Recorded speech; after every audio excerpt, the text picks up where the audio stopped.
lot of very interesting presentations this morning, and I learned a lot.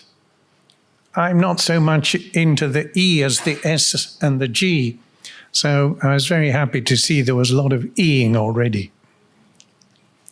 And it's interesting that I was told that the people here in this room today would not be so much the Safaricoms and the equity banks. At least we have EABL here, but to talk, I think, at some point in time. But I think, from my understanding, a lot of people below that superpower level think that this whole ESG thing is for those big boys up there. And I just have so much to worry about day to day that please don't allow that to interfere with my life and my survival. But I think it's very interesting that what we've been hearing this morning is that this is not just for the big boys anymore. It doesn't need to be, and it isn't. And a lot of family businesses with which I interact, not the tiniest ones maybe, but SMEs nonetheless, they're very deep into all three of these letters. And I'm going to give you some examples later on. Yeah, you've been hearing a lot so far this morning, as I say, about the E's up there. We're going to focus much more particularly on the G and the S, but we'll see. But what's interesting, and I think we've been hearing about this morning, is how these things aren't separate. They all interrelate with each other. And it's I love that discussion about the producers and the waste, because it was all about all the players being together and the different elements coming together. And I'll be talking about this, and I got a good sense that this was systems thinking that we were hearing about. I put this up because Michael Hopkins, Professor Michael Hopkins, is a person from whom I've learned so much in this field. It's his life. He's been at it for a quarter of a century, and he's written so many books. And one of his earlier ones had that interesting title, From the Margins to the Mainstream. And I think that's what we've been hearing this morning. And it's why you're all here in the room, because you're not marginal characters. You're still ahead of the game, otherwise you wouldn't be in this room. But it has become mainstream and not just for the big boys. His latest book, this CSR and Sustainability, he's just having some copies printed, and we're going to have a book launch probably next month of it, and I recommend Michael Hopkins' books. We'll probably have the book launch at the Westgate bookshop, and let's hope it'll be available then.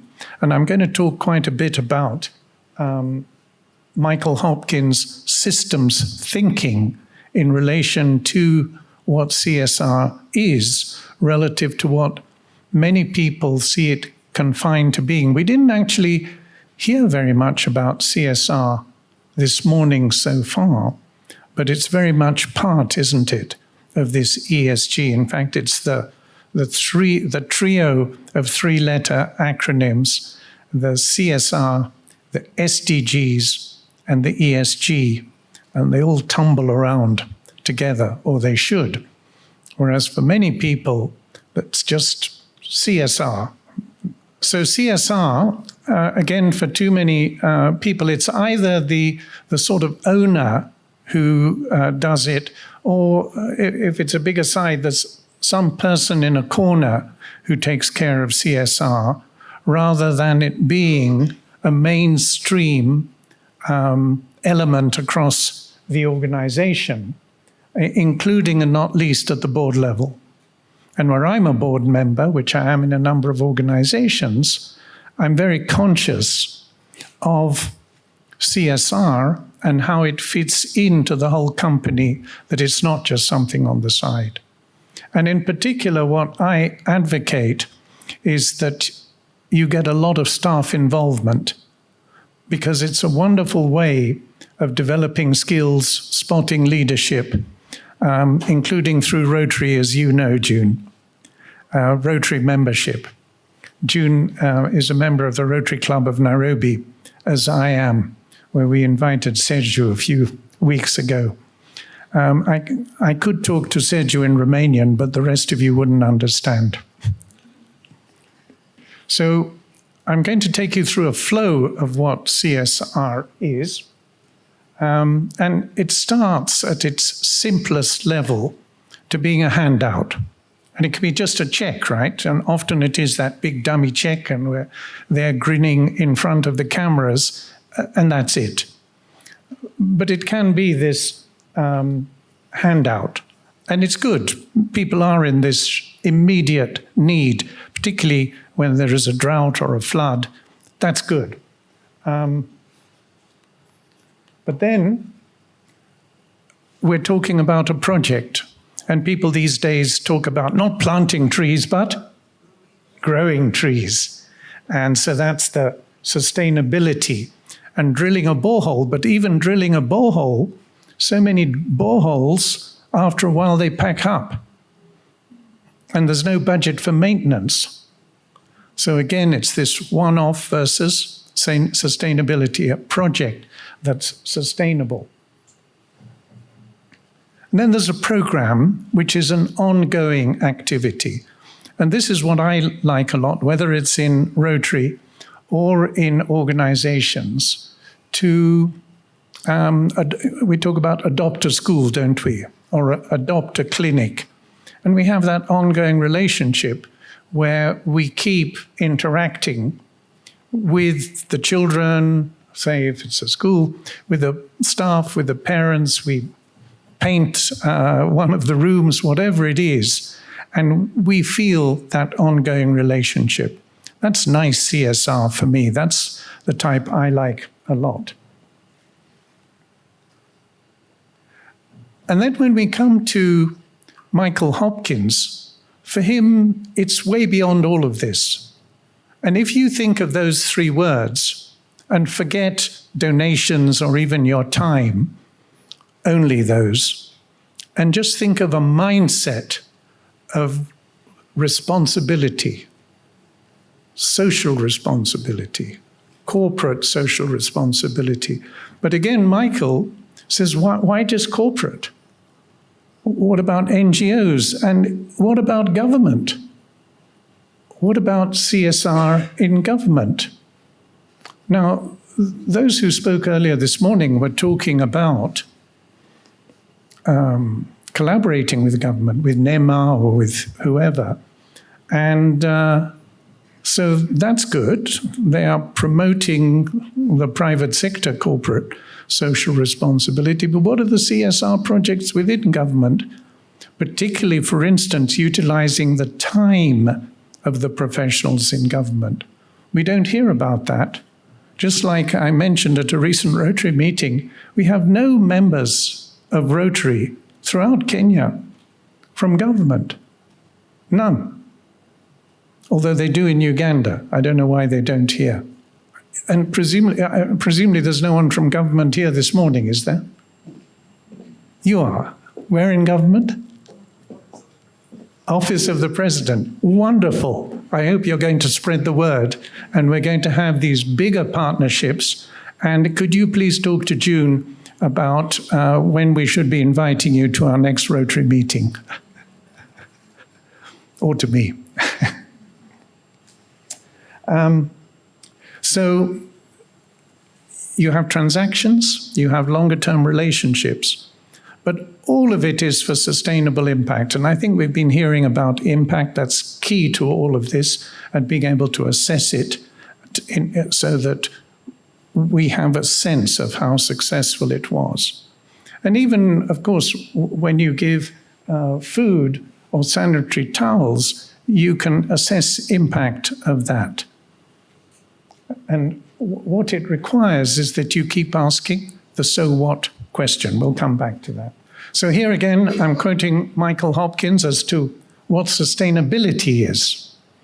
And here's what he says.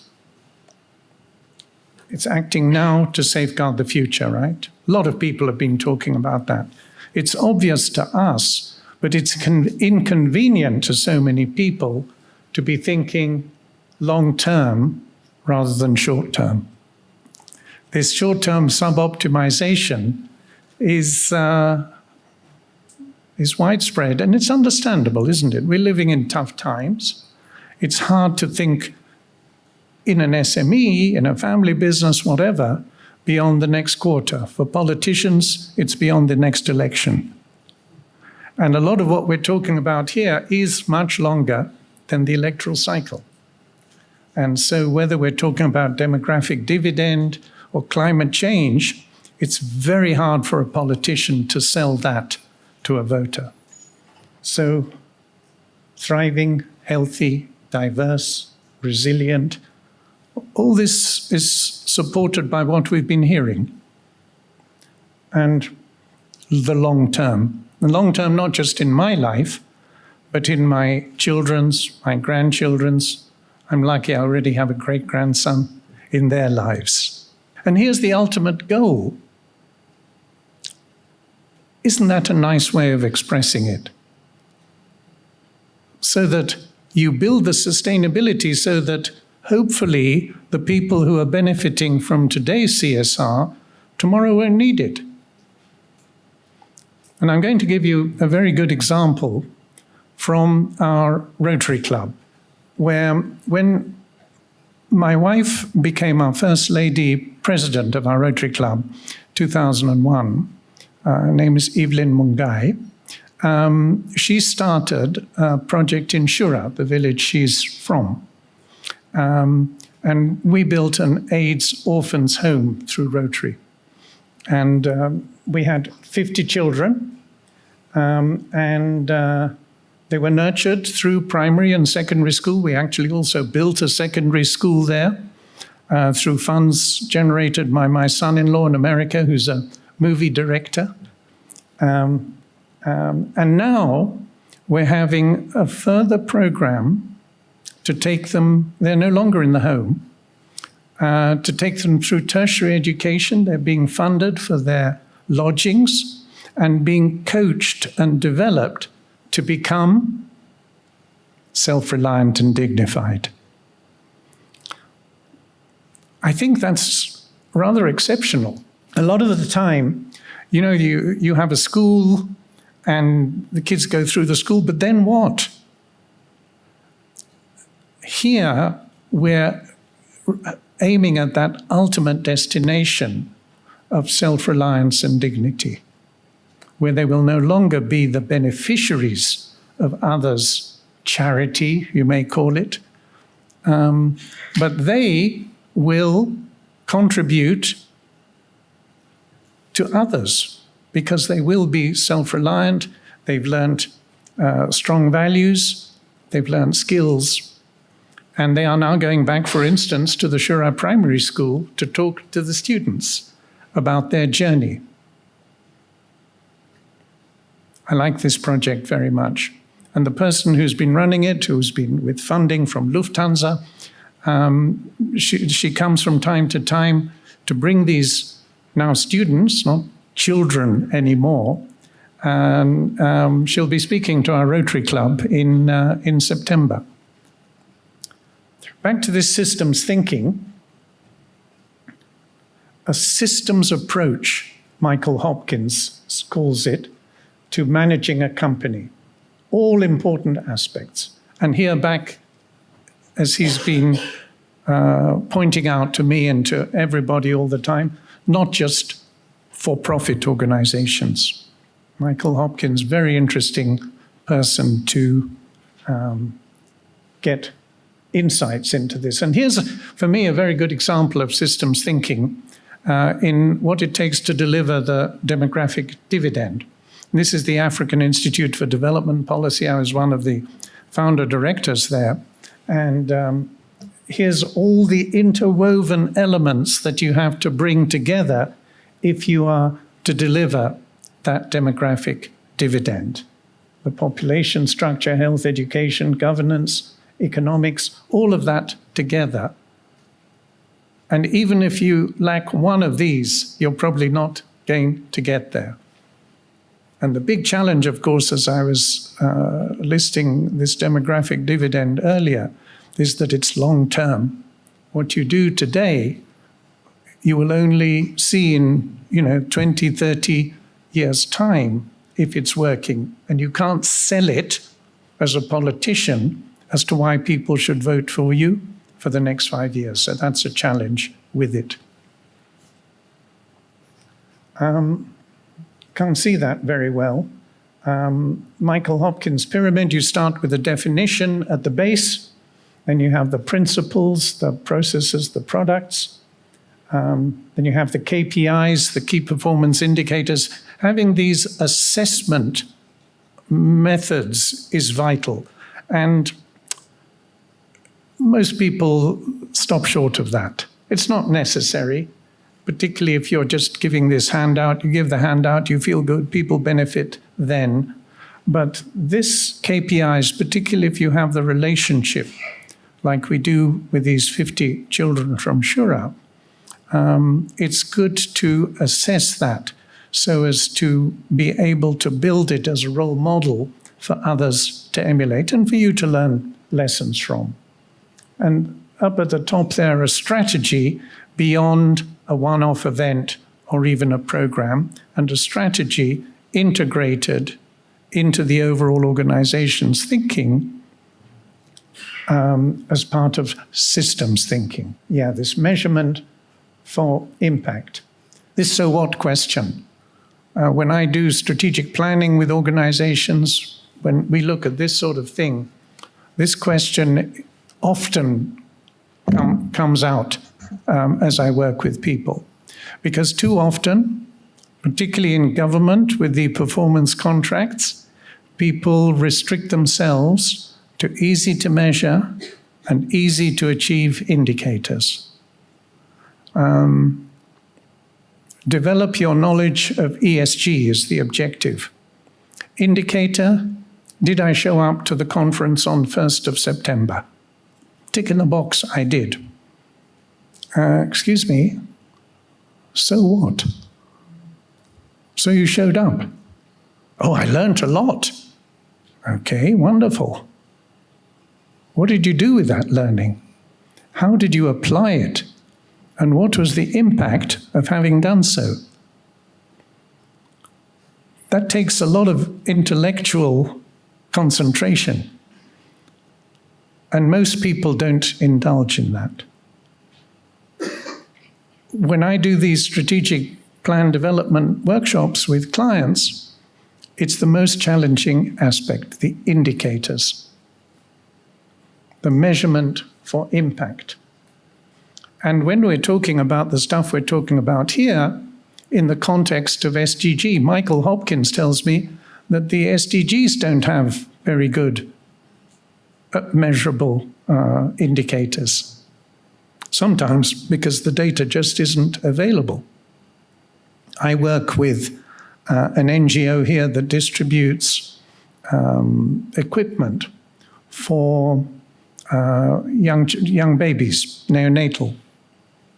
And their vision should be reducing neonatal mortality. But it's hard to assess that in countries around Africa because the data just doesn't exist. So we've been struggling. We say, well, do we just have to say our vision is seeing all the hospitals have the devices, knowing that we've stopped short of asking the so what question of having them. So hopefully, over time, we will get this evidence base that will enable us to assess the sort of stuff we're talking about here in some of these more difficult to assess areas to come into play. The more you go to that ultimate impact, like, here this organization is selling devices to help young babies in order to reduce the mortality. But if you say, okay, our objective is to reduce neonatal mortality by X% by 2050, 2030, whatever, you then get a whole new question of how much of that was due to what you did. The attributability. All this is very challenging and requires a lot of thinking, and most people don't bother with it. We've heard this morning about people, planet, and profits. I don't think my heels are as high as the presenter who mentioned it, and I think I've had my shoes probably for longer. And the more we're into this ESG sort of stuff, the more we relate to our vision and values. And the more the people who are serious about having visions and values, which are more than a poster on a wall or somewhere hidden in the website, the more they will be into ESG. And the more they will be long-term thinkers, preparing to invest, to make sacrifices in order to benefit in that longer term. This one of integrating this trio of acronyms, it's very important, Michael Hopkins has found, to keep it simple. And for him, keeping it simple is about be responsible. Don't be irresponsible. And we know what that means. And we've been hearing about it from all these wonderful people who've presented this morning. Authentic responsibility. They didn't overcomplicate stuff, even stuff that actually others would make very complicated. And credit to them for doing what they're doing, why they're doing it, and for communicating about it as they're doing. Michael Hopkins, he says it's all about being fair to all key stakeholders and treating others as you like to be treated. Do to others as you would have them do to you. You can't get simpler than that, can you? And we've all heard that. The interesting thing is applying that into this complicated, multi-element world of CSR and SDGs, 17 of them, and ESG with the environment. Just be responsible. Just be fair. Just do unto others as you'd like them to do unto you. Get it? Yeah. And this, when these people here who are talking about going to schools to help expose the children to climate change or to Gorogosh or whatever, this is how these things can be expressed. Stakeholders. We didn't used to talk about stakeholders, did we? We talked about shareholders and organizations being there for the benefit of the shareholders. But now we're saying, no, that's not enough. That's greedy and short-term thinking. If you are to be sustainable, if society is to be sustainable, we have to worry about all of these other stakeholders and for our interests to be aligned with theirs, of course, ultimately for our benefit. And there's this wonderful matrix of stakeholder mapping that we are encouraged to draw up as we look at our CSR, SDG, ESG stuff. And so we look at the level of interest by these people in us and their ability to influence us. And you just look at that one for a bit. So when we do just general strategic planning, never mind in these specific areas, it's good to do this kind of stakeholder mapping. And then engaging. I'm a director of Davis and Shurtleff, and I chair their board audit risk and compliance committee meeting.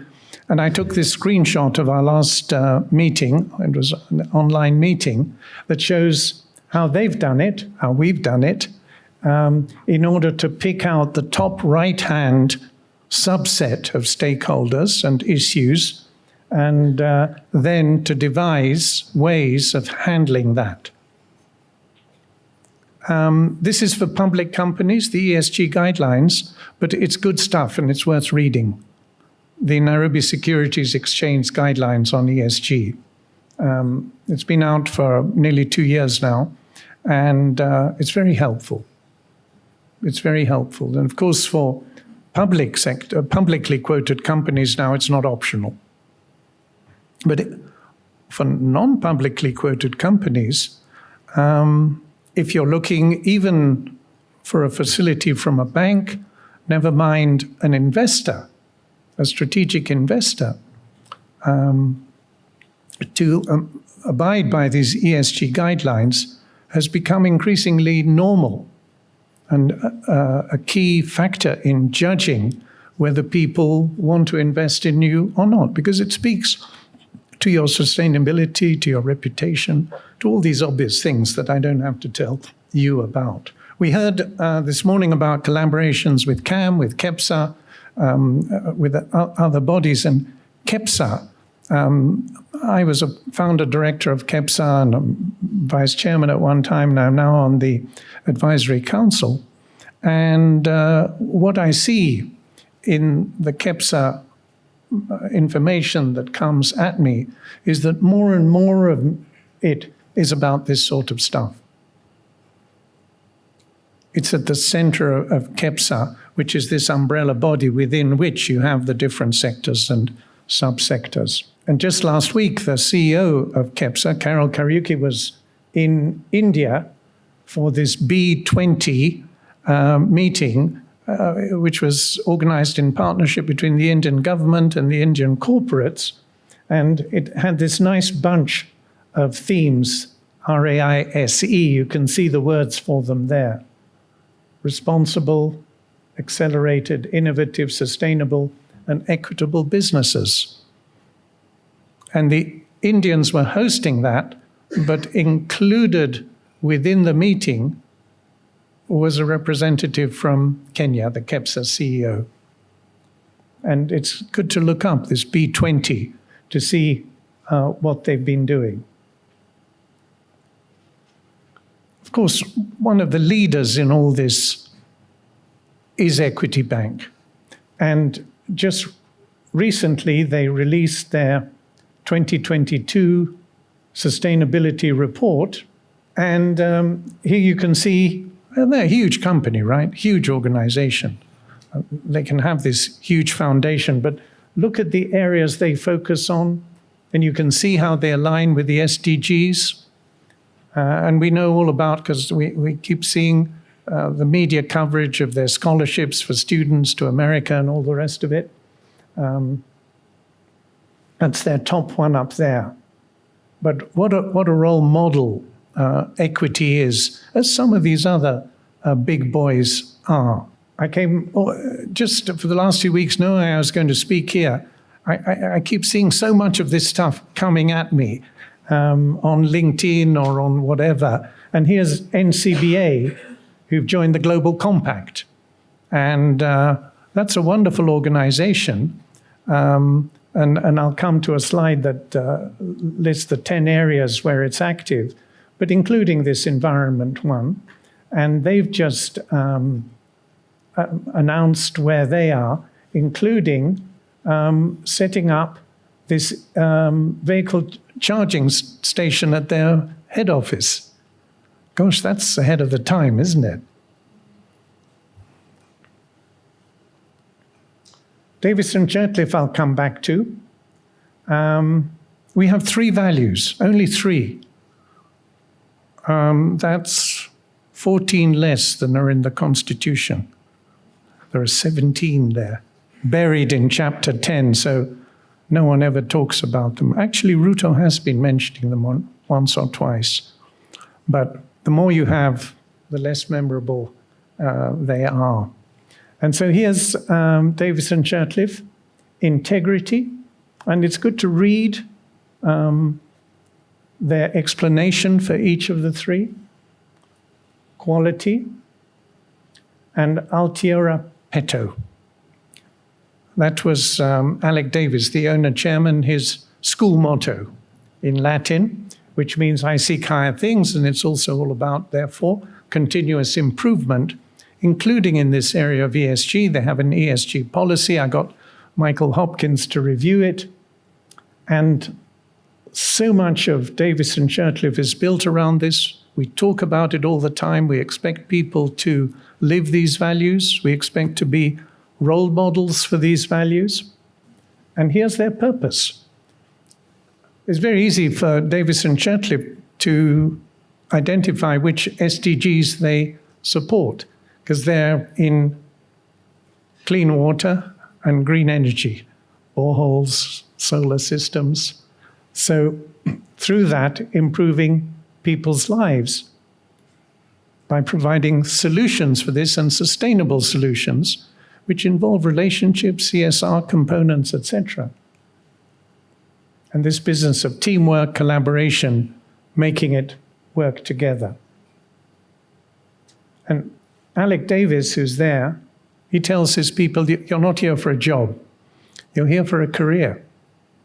And just yesterday, I had the Westlands branch manager of Davis and Shurtleff pass by there, doing some work at my home, and he was introducing me to a youngish lady who's going to be my relationship manager with me as her customer. And I turned into an interesting coaching session where I talked to her about her career development, having joined pretty much as a fresh graduate, and this promotion from within, which is this S in ESG, all of this sort of stuff. These guys are really good at, Davis and Shurtleff. And this young lady and the branch manager himself too, David Ngari, are living examples of. And wherever I go, I love talking about Davis and Shurtleff because they live this ESG thing, and they've been doing it forever because it aligns with their values. This is, succession planning is part of sustainability, isn't it? Their group CEO retired recently at the age of 60, having been with the company for 35 years, David Gatende. The person who arose from being Chief Finance and ICT Officer to become CEO, George Bourgois, that was also promotion from within, and it was obviously going to happen. It was seamless, and meanwhile, new talent is coming up, like my new relationship manager. You know, Davis and Shurtleff, it was it's engineers mainly, hundreds of engineers, and until not too many years ago, they were all men, weren't they? We didn't have women engineers. But increasingly, in our new intake of fresh graduates, we have more and more women, and they are climbing up the pyramid. And the lady who's in charge of all the branches in Kenya, there are over 50, is a woman, Margaret. And they have, she leads a women leadership mentoring program in Davis and Shurtleff, where the women get together and talk about how they're doing and work-life balance and family and all these things to see how they can do well in Davis and Shurtleff and do well for Davis and Shurtleff. So this question of succession is wonderful, but in many organizations, no, let me say most organizations, it isn't. And I came across this wonderful cartoon which brings together Jill's retirement and the succession planning process in one evening. No, the succession planning is ongoing, should be ongoing, and so that when Jill does retire, Jack or Mary is already there to take over. I've just had a booklet of my articles about ESG printed. In fact, I brought some copies here for people to, if you want to buy them. And the people I was introduced to who did the printing are English press. And as I met them, I found there a wonderful example about the best of all this stuff we're talking about. They're certified, they're a member of the Global Compact, they're in the Forest Stewardship Council, all that you would want a responsible organization to be. Why are they doing this? Because it aligns with the values of the owners. It's not complicated. It's not because there's some regulation, there's some regulator. They're ahead of the game. So here's the Global Compact. As I said, I'd come back to, they're a member. So you see it's human rights and labor standards, environment, and anti-corruption. You sign on to that and you get the benefit of programs and all the rest of it. They have a partnership with KEPSA. So here's more by English press. You can browse through this. Environment, social responsibility. When I saw this, I said, hey, let me talk about you at this conference on 1st of September.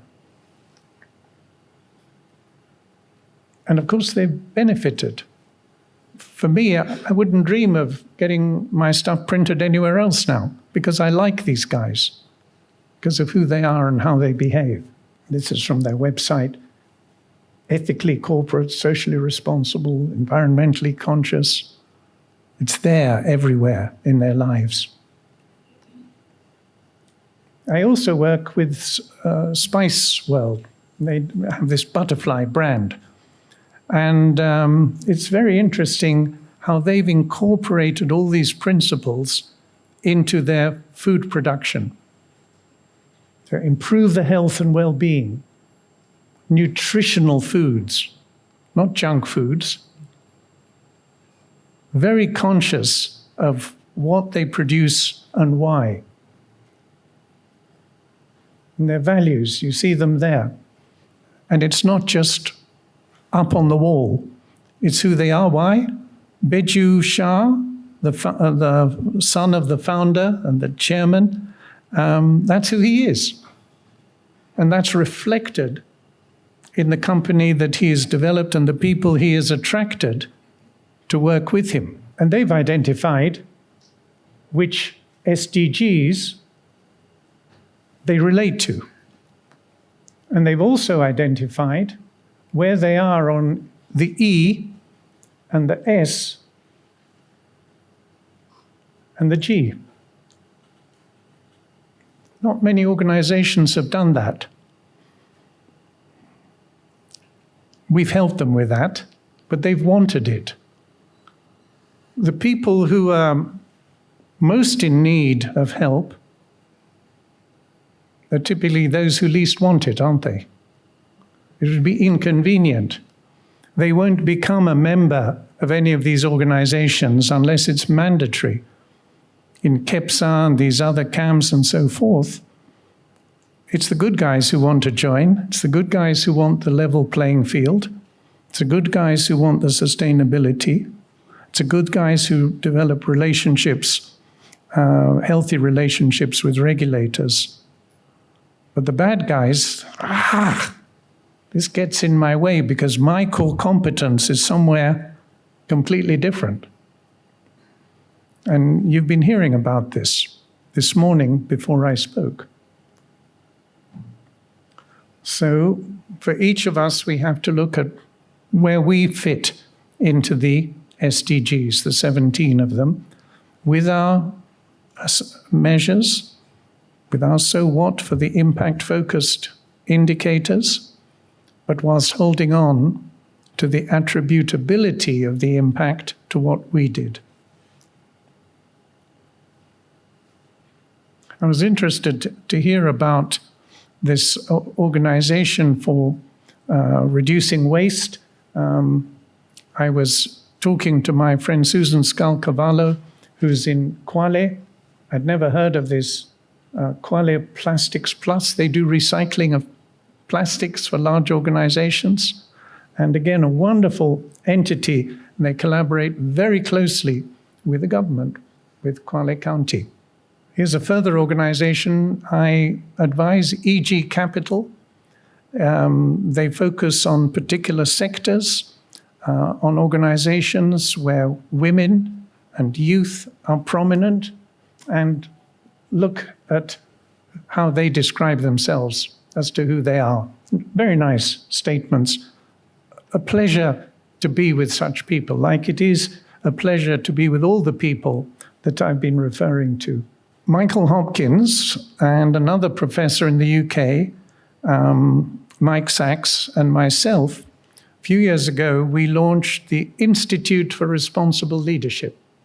We hope to be launching the Kenya chapter here next year, but it's again part of what we're talking about here, part of this promotion of being responsible and developing ourselves and collaborating internationally as to how to do it in ways that work. And it's not if to make profits, it's how, it's people, profit, planet, it's all that sort of stuff. And it's a great institution for me to be part of, and I look forward to spreading the word more fully in Kenya next year. We produced this book, published by Routledge, a leading publisher, and I was asked to do a chapter. It's the only time I've ever done a more academic work with references and footnotes and all that sort of stuff. And I was given this topic because of what they knew about me. And it's emotional intelligence, social cohesion, and responsible leadership. That took a lot of thinking for my 5,000 to 6,000 words. But it was a good challenge. Who's heard of the Blue Company? Anyone heard of the Blue Company? Yes. Sergio, but it's not yet well known. I'm a member of their ethics committee, and it brings together members, mainly in Kenya, but we are spreading to Tanzania, Rwanda, elsewhere, Uganda, to commit not to give or receive bribes. Simple as that. We have 380 now. We're expanding. Companies that I get involved with, like some of these you've been hearing, I recommend that they join. And it's like with the Blue Company, you encourage interaction and mutual purchasing and so forth. And these are trustworthy people. And trustworthy people, it's quicker and easier to work with them. So you can offer them better prices. You don't need to involve lawyers and stuff. You don't need long contracts. And so the Blue Company is a really wonderful organization. And the criteria are very simple. The CEO writes to the people saying, be good boys and girls, and so on. There was a piece about it in Newsweek recently. Nizar Juma is one of the directors. He's the chairman of Jubilee Insurance, and his group CEO, Julius Kipping-Atich, is also one. So KEPSA is closely related to them, and the Suppliers Code of Ethics and so on. I'll come back to Rotary. Here's another example of what we've been talking about. The essence of Rotarians, how we are expected to behave with this four-way test. And just recently, we had an evening bringing together Rotary and corporates, profit and purpose. And we had the CEO of CAM, Kenya Association of Manufacturers, and Patricia Thou, the CEO of WPP Scan Group, and who happens to be the wife of the current Rotary District Governor, as our main panelists. And we had a fascinating evening talking about bringing together Rotary and our projects. All we do is CSR, right, in Rotary, in partnership with companies, with corporates, and collaboration, and with government. But all this isn't new, is it? All that we're talking about is not that it was invented yesterday. I think the 10 Commandments have been around for a while, haven't they? I think it was in some revelation from God. And it's not just this Judeo-Christian 10 Commandments. In Islam, Hindus, any religion, the spiritual values, as I like to call them, are identical, aren't they? And that is the basis of all that we're talking about here. My last bit is on the professionalism journey. All this sort of stuff.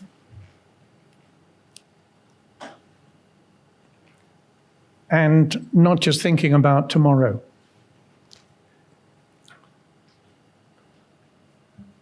Paying much more attention to strategy in the long term than many SMEs do.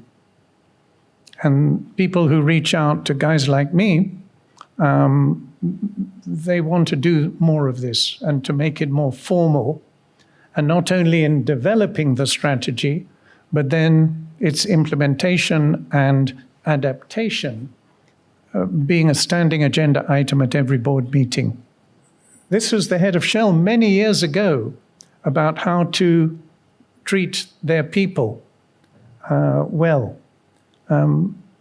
My father worked for Shell for 33 years. I saw the living example of this. He retired in the early 70s from Shell. Wonderful organization in terms of how it dealt with its people. Very controversial these days, being in the petroleum oil business. I love going to Google and seeking on my topics cartoons. And here's another one of the board sitting comfortable, having downsized, wondering why they're not moving faster. Big problem in many SMEs is the founder syndrome, isn't it? Where the founder is the instruction giver, the know-it-all, the Donald Trump. And that's what we want to professionalize away from. Often when subsequent generations come in, they're very frustrated by the founder. Very important in professionalizing is to separate the three hats in the boardroom. Your shareholder hat, if you're a shareholder, a director, and a manager.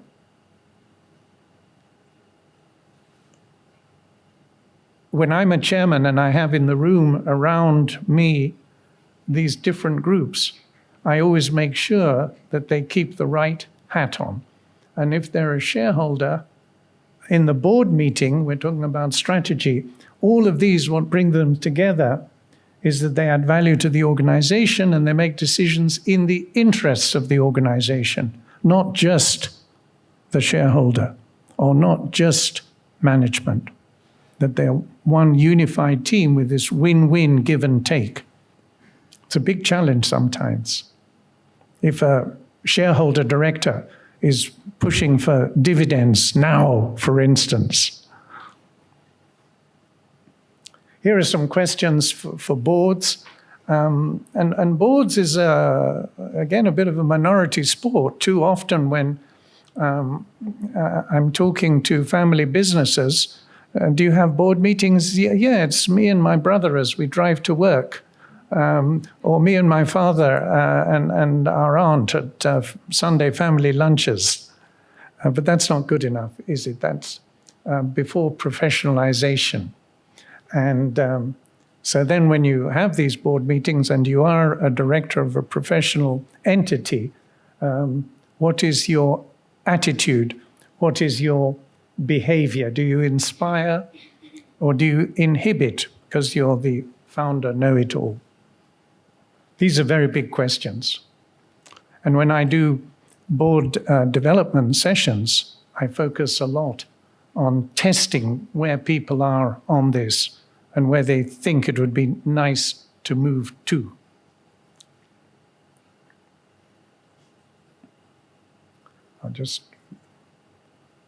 good governance.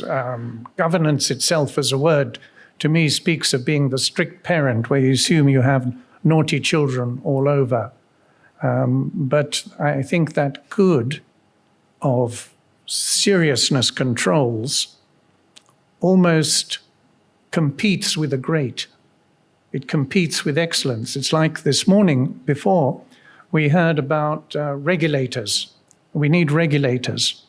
But too many regulators, and the two particularly I've been exposed to, the insurance regulator and the higher education, the Commission for University Education, they're so deeply into compliance that they forget creating the enabling environment completely. They forget promoting excellence. It's all about compliance, easy to measure, tick in the boxes. And that's whether it's construction or wherever, one has to be very careful to try and find coaches to regulators for their mindset. It's just like in an organization, the internal auditor, for instance, where I chaired this Board Audit Risk and Compliance Committee, I promote a sense within us that more than anything, we are internal consultants to the organization, not just policemen assuming everyone's a crook. We have very serious controls. We have some fraudsters. We deal with them very seriously. But our main thrust is collaborating with branches, with departments, to help them prevent all of this. So they see us, they seek us out, they want to work with us, rather than say, oh, here comes the internal auditor, let me hide. Unless you're a crook. One of my favorite theories about human nature, motivation, and humankind is from McGregor. That was back in the mid-20th century.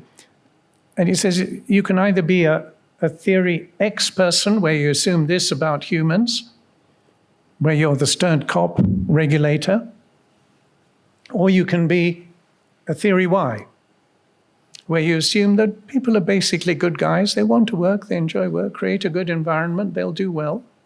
So where are you? Where are your bosses? What's your leadership style? How do you attract people who align with theory Y?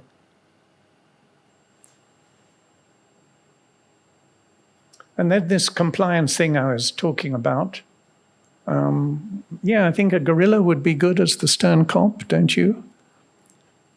And you have to have compliance, as I say, because as this guy said, try non-compliance. No, you have to have it, and it has come to the mainstream, but as I said, sometimes it just inundates and drowns out everything else. So that when we have our Board Audit Risk and Compliance Committee meetings, we also talk about the whole ESG thing, the positive, uplifting stuff. These questions for you?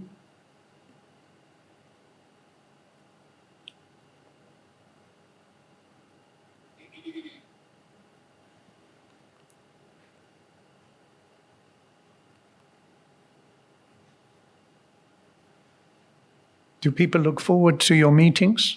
Do they dread them? Are they happy they were at it? Oh, I'm glad I was at that meeting. And what do you have to do to make that happen? Not that you have to be the entertainer, but you have to stimulate, you have to have great purposeful conversations with good decision making and reviewing the consequences in subsequent meetings of the impact that those decisions had.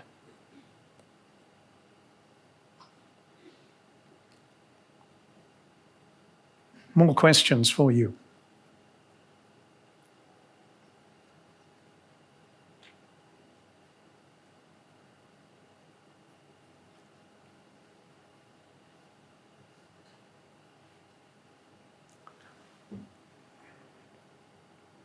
Board performance. I'm called in to do board assessment. Board assessments, I did one for the KEPSA board recently, but most boards are just too scared to contemplate it. the better the board feels about itself, the happier they are to be assessed. But if they know there are challenges, they say, no, let's not stir up more trouble. Those who need it most want it least. But it's important to have. It's very important to have. You can look at these later because I want to close up. Trust is at the basis of everything. That's what this is all about. You know that. If you don't have trust, none of what we're talking about here will work. Not in your family, not in your organization, not in your sector, and not at the country level or beyond. This is the book that I've printed with English press just now. I've got copies of there. Nazir will be selling them. It's a collection of my articles, mainly from my business daily column on this sort of stuff, so that you can get more of my thinking, my approach, given my experience and my exposure. So thanks for putting up with me for all this time with my useless pointer, and without tea or coffee, enjoy your tea break.